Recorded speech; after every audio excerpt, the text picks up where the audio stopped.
Mama Talks PH is my simple way to pay tribute to my mother's life and to inspire others as she talks about life.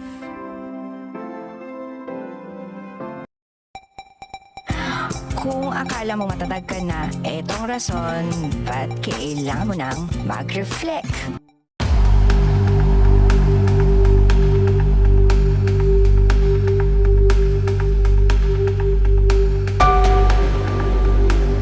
Ito ay ang 5 nangungunang sugat sa damdamin na ayon sa Clear Your Head Trash ay pinagdusahan na ng lahat. Kaya naman, pag-usapan natin. Karanasan ko sa betrayal,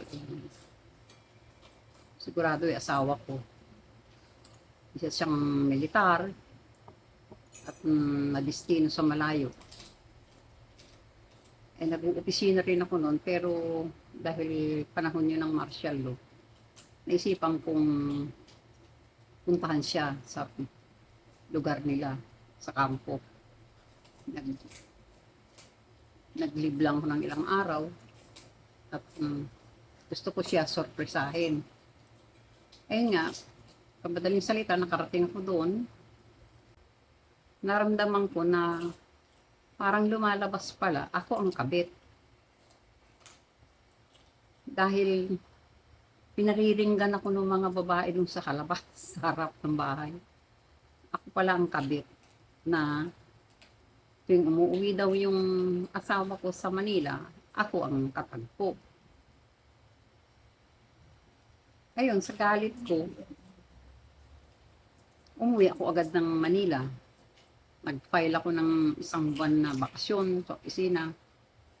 Sinabi ko, ayusin ko yung problema namin. Sinabi ko yun sa boss ko. Ayun, pagbalik ko dun ulit sa destino niya, dinala ko yung 3 anak ko. Yung panganay ko siguro noon, mga 5 years old. Puro babae. Yung pangalawa, mga 4. Yung bunso, mga 2 years yata yun. Maliliit pa sila. Nang dumating kami, ang sorpresa ang asawa ko, hindi niya alam. Yung nagbabalik ako, nakasama ko yung 3 anak ko. Ayun, ang 3 anak ko nakasuot ng terno, pare-pareho ng damit, pare-pareho ng sapatos. At tumakbo yung panganay ko sa kanya. Tumawag sa kanya ng papa, ganyan. Yung anak ko, yung 2 anak ko, yung bunso ko, kinarga niya. Ayun, doon ko napatunayan sa mga tao doon ng mga tsismosa na ako ang tunay na asawa. At nang nalaman ng commanding officer na bumalik ako, pinatunayan din ng commanding officer na ako nga ang tunay na asawa kasi nag-blow out, naghanda ng pagkain. Parang winelcome ako nung officer ng CEO nila. Yun ang ano. At pinagsabihan ako ng commanding officer na lubos-lubusin mo na yung pangunawa sa isang asawang militar. Yun lang ang tinandaan ko. Ang number 1 na pinakadahilan sa akin para manatili ang marriage. Since na 3 ang mga anak ko na puro babae, ayaw kong lumaki sila na mabiktima sila ng broken family. Kaya lahat ng pwede kong gawin na magsama kami habang buhay, gagawin ko alang-alang sa 3 anak ko na puro babae. Oo naman, sa sakripisyong ginawa ko, katumbas naman dun yung kaligayahan ko kasi parang nga sa akin, priority ko yung kalagayan ng mga anak ko. Siyempre, mga babae yan, pag ikakasal yan, sino bang maghahatid sa kanila? Di ba yung papa nila sa altar? Yun lang ang aking hangad.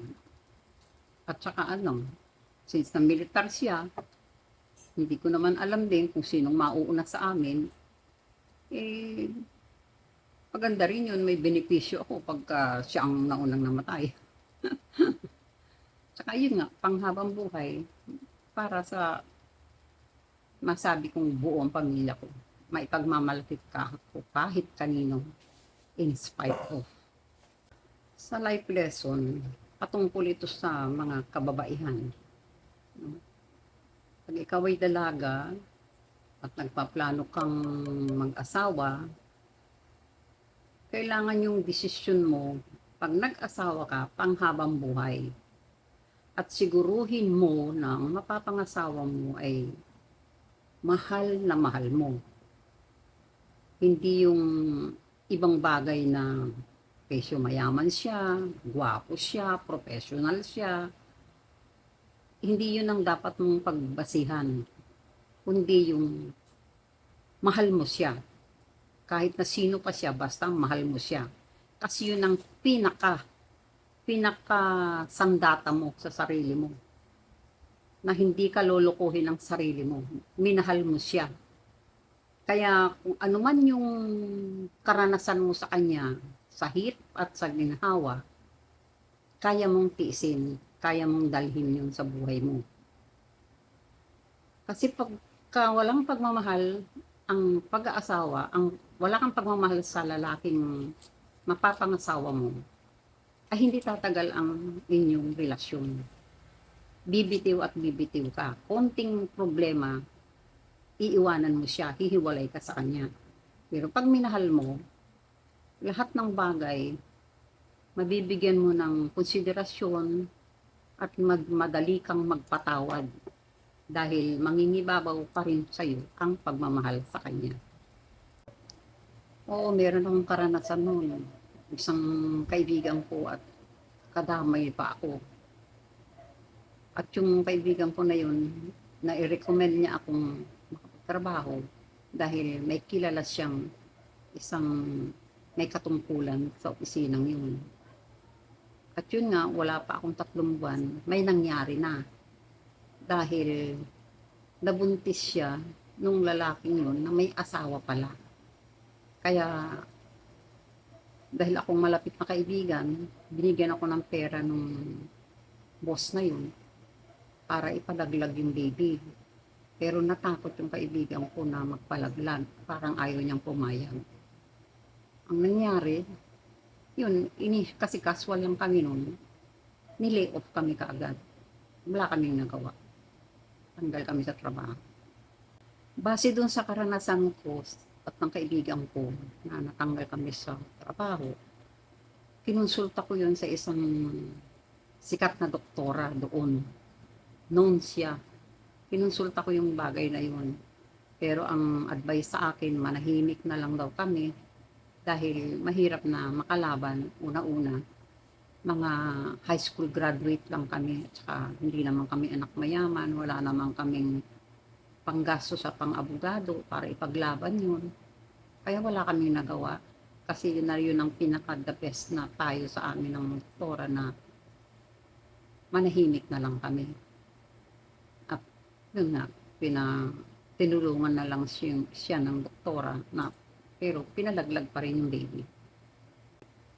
Para makamit mo ang hustisya at hindi ka palaging inaabuso ng ibang tao, kailangan simulan mo yung buhay mo na at pagsikapan mo ang buhay mo na maging sino ka pagdating ng araw. Kahit hindi basta makatapos ka ng profession mo, magkaroon ka ng trabaho, may confidence ka sa sarili mo, at kaya mong ipaglaban ang sarili mo na maging matatag ka sa mga ganyang labanan, kailangan umpisahan mo na. Huwag ka nang magsayang ng panahon kasi nagkalat ang mga taong ganyan sa paligid na hanggat kaya kang apakan, aapakan ka pag wala kang kalaban-laban. At para na rin yun sa kinabukasan mo, kinabukasan din na magiging pamilya mo sa balang araw. Sa akin yung taong namamahiya, depende. Pag ikaw ay makahalubilo mo ang mga taong simbahan, mga charismatic community, yan, pag namamahiya ang taong yan, lalo na medyo mataas ang posisyon niya sa community. Since na ang community nakasentro kay Jesus Christ, ang kailangan lang doon ay yung kababaang loob. Manahimik ka, makinig ka lang kung anong sinasabi sa'yo, pero hindi ka palaban. Ginagawa mo yun para nang dahil kay Jesus Christ, nang dahil sa Panginoong Diyos. Pero depende rin kung community na sa mga ladies club o kung mga private companies sa government, lalo na sa government, pag may namamahiya, hindi pwede yung kababaang loob. Kasi hindi naman ang gobyerno nagpapasweldo sa inyo pare-pareho eh. Kaya may karapatan ka, kung alam mong tama ka, may karapatan kang sumagot, may karapatan kang ipaglaban ang sarili mo. Kailangan patunayan mo, kahit sino pa siya. Dahil parehas lang kayo, pareho lang kayong nakikinabang sa gobyerno. Sa akin, ang personalidad ko kasi, kung mayroong kaguluhan, ako man ang mali o ako man ang tama, nandun sa akin yung hindi ko problema ang magpakumbaba eh. Naghihingi kagad ako ng sorry para walang gulo. Nag-sorry ako agad at humihingi ako ng pasensya. Pero in spite of na humingi ako ng pasensya, kinakalaban pa rin ako, bibilangan ko na lang siya. Siguro hanggang 3. Pag sumobra na siya sa 3, yun na. Kausapin ko na yung pinakamataas. Sa simbahan man o sa opisina man. Kausapin ko yung pinakamataas. Ngayon, for consultation. Kung ano man yung advice sa akin, yun ang gagawin ko. Kung hindi naman, sa legal counsel, kung makakasira yun sa trabaho ko, kailangan unahan ko na siya sa legal counsel kung anong advice sa akin. Para matigil na. Ayaw ko ng ganung katagal na problema. Tatapusin ko yung problema. Ang tolerance kasi ng pagtitiis, pagpapasensya sa mga taong namamahiya sa pagkatao mo, ay may hangganan. Yung hangganan na yung kung hanggang saan yung pagtitiis mo. Ngayon, doon sa mga bagay na yun, isipin mo na wala kang utang na loob sa taong yun. Hindi mo siya, wala siyang ginawang pabor sa buhay mo. Kaya bakit mo ito tolerate na ikaw ay hiyain o saktan ka sa harapan ng mga tao? Yun ang hindi dapat. Kasi wala siyang karapatan. Wala siyang karapatan na manghiya o manginsulto sa'yo sa harapan ng ibang tao. Yun nga, wala kang utang na loob sa kanya. Wala siyang mabuting ginawa, walang mabuti siyang ginawa sa'yo para siya patuloy mong pagpasensyahan at pagtiisan sa kanyang pag-uugali. Malalaman mo naman yun eh. Kasi depende yun sa trato sa'yo, sa pakikitungo sa'yo, sa mga bitiw ng mga salita niya sa'yo, na may respeto ba o binabastos ka na o iniinsulto ka. Kaya mararamdaman mo yun sa puso mo, sa isip mo, mararamdaman mo yun. Kasi ang pagkakaibigan kasi parang masahol pa sa kapatid mo, may kasamang pagmamahalan pa rin. Na lagi kayong masaya, maganda ang relasyon ninyo, pag ikaw ay may kaibigan. Masasabi mo ang kaibigan ay, yun nga, ang root words nun ni ibig mo siya, gusto mo siya. Kaya, mararamdaman mo yun, na hindi na hindi ka na masaya sa kanya. Lalo na kung beyond the belt na mga binibitiwang salita sa'yo, mayroon ng masasakit na salitang laban sa iyo. Number 1 yun. Ibig sabihin, hindi mo na siya kaibigan. Kaya bitawan mo na siya. Ang closure sa pagkakaibigan, para sa akin, hindi na kailangan.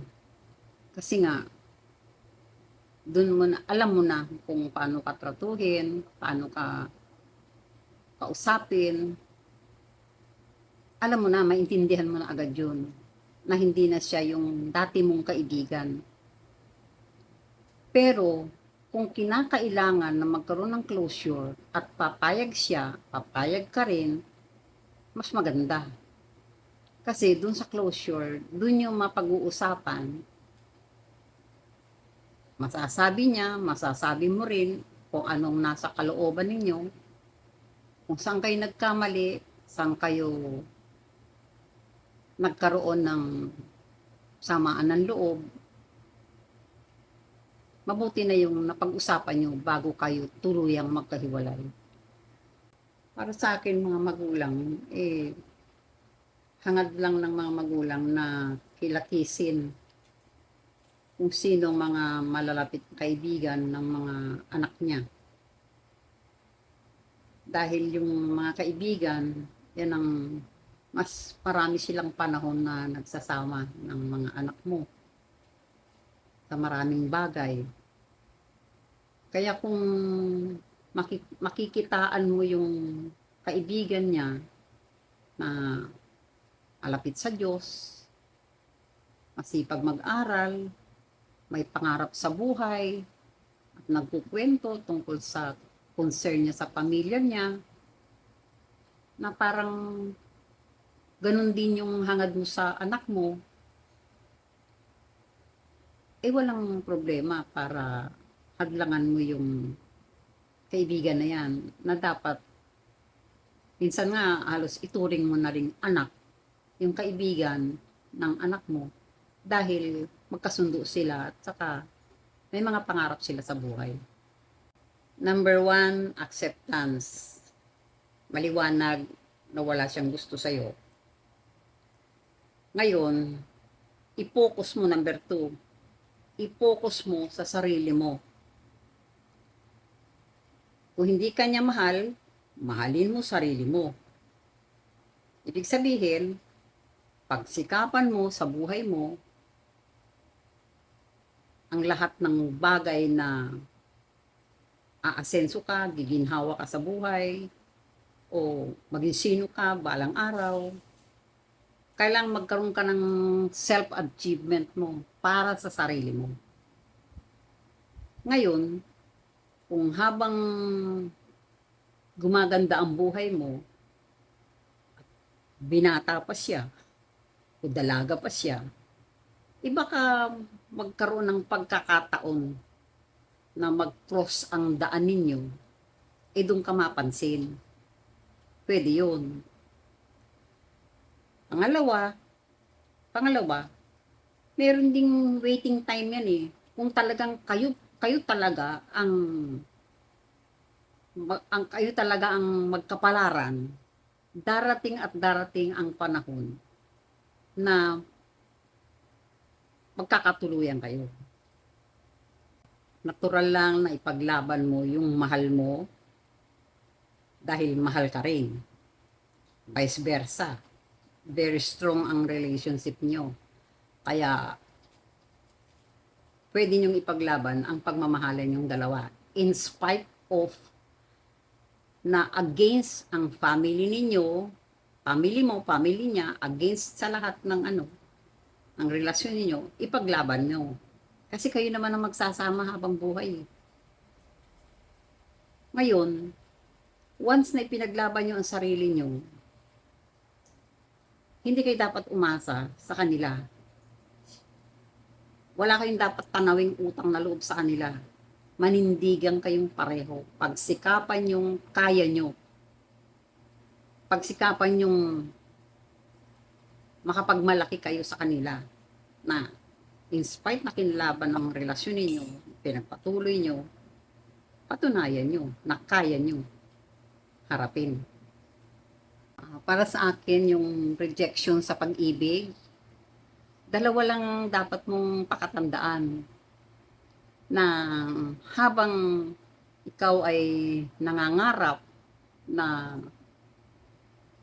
makita mo at kasama mo yung magiging partner mo sa buhay, dalawa lang yung bagay na yun na paniwalaan mo, yung tinatawag nating virtue of patience.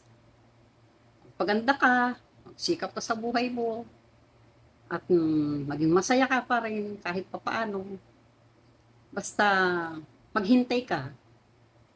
Hintayin mo yung time na yun na kung mangyayari talaga na may kapartner ka sa buhay mo, tiyagain mo sa paghihintay na may kasamang dasal. Pangalawa, walang makakapagpigil pag makita mo ang partner mo kung ito ay kalooban na ng Diyos, yung God's will. Pag niloob ng Diyos na ikaw ay may mag-aasawa, darating at darating yung oras na yun.